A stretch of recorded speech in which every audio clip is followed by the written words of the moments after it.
My name is John William Arnold Sr., and I'm at the home of J.T. Sandy Bartee at 752 Northwest Tarrant Avenue in Burleson, Texas. And today's date is Thursday, May 5th, 2005.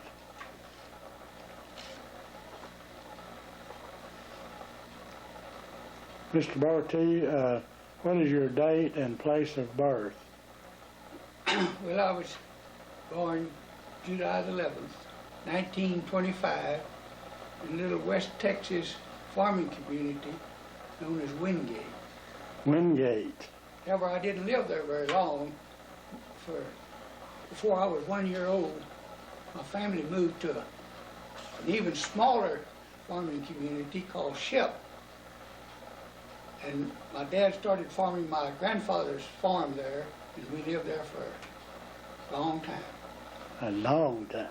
Yeah. I know where that is. All right. When you entered the service, were you drafted or did you enlist? Well, that's a long story. All right. In the middle of my high school senior year, we had a pretty good football team, six-man football team. And we had tied for the district championship. And we were supposed to go have a playoff game.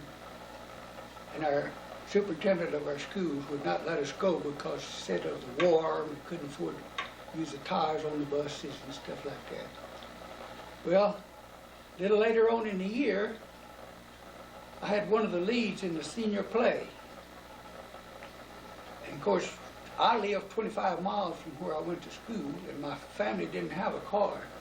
And the superintendent, again, would not let us use a bus, so I missed out being in the play. They had to have a substitute for me. Just read it.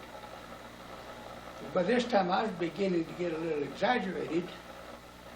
Of course, there was a big army camp in Abilene, and those guys would come out to Shep, you know, maneuvers. And you'd be walking down the street in Shep or down the road in Shep, and they'd get on you about not being in the service and all this stuff. So finally, in December of 1942, my cousin and I went to Abilene about seeing Johnny. But when I got up there, they informed me that because I was only 17 years old, I'd have to have my parents' consent.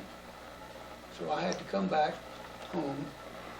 I didn't have a birth certificate either.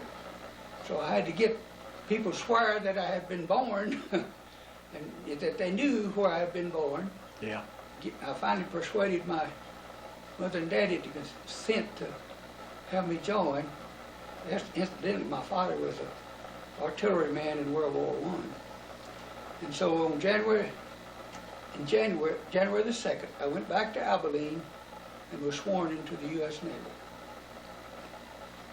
Oh, now why did you join the Navy? Was that was your choice?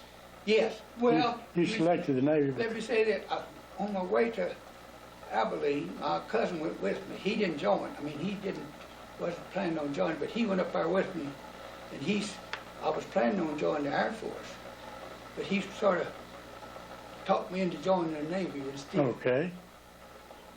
All right. Do you recall your first day in service? Yes. Yes, I do. And they want to know, what did it feel like? After I was sworn in there in Abilene, they put me on a bus and sent me to Dallas, where they gathered people and they, you know, together from all over the small town. And when I got off the bus there in Dallas and headed to where I was supposed to report in there, well, in Abilene they had given me a banner to put around my arm. It says, I am a Navy volunteer. Well, I started down the street to where I was supposed to report in, and out of a big bar there came a couple of women, you know, about 3 sheets to the wind, and they started, "Oh, Navy volunteer!" And why don't you come over here and volunteer for us, and all this stuff, you know. But I finally got to check them off and went over and checked in.